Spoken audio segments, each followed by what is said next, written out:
Chaque acte commis par l'intolérant le rend invisible aux yeux du monde.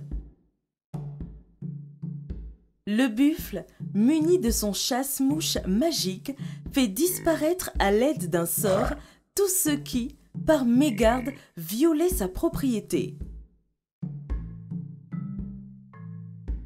Il ne s'en séparait jamais et guettait la moindre présence à proximité de sa résidence.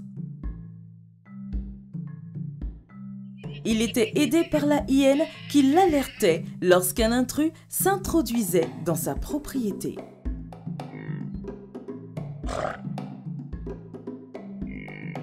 Un jour, le coq, l'hippopotame et la girafe décident de faire une petite balade dans la savane.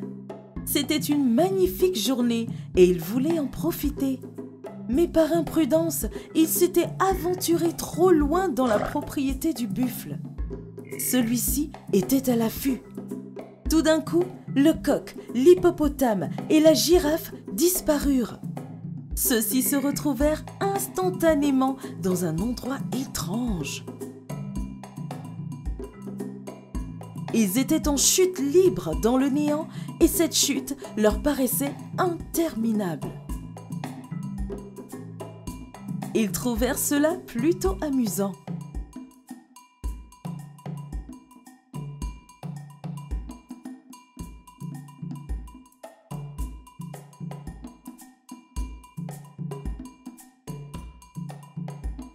Peu de temps après, ils se retrouvèrent dans le monde réel, heureux de l'expérience qu'ils venaient de vivre.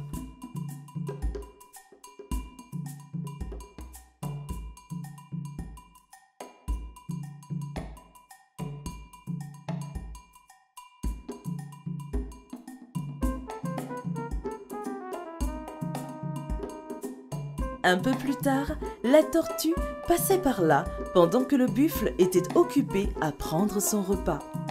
Elle savait qu'elle se trouvait dans une zone interdite de la propriété du buffle.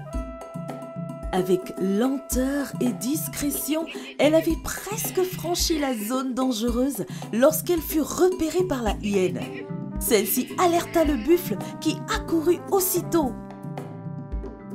Il galopa aussi rapidement que possible afin de découvrir l'identité de l'intrus. Muni de son chasse-mouche, il jeta un sort à la tortue. Le sort ricocha contre la carapace et se retourna contre son lanceur qui disparut à son tour.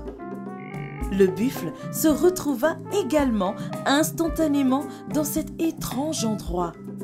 Mais il ne cessait de se plaindre. Il tempêtait à haute voix qu'on le sorte de là. Il n'aura pas compris que le seul moyen de sortir de cet endroit était de prendre plaisir à y être. Le pauvre buffle n'a donc jamais réussi à sortir de cet endroit.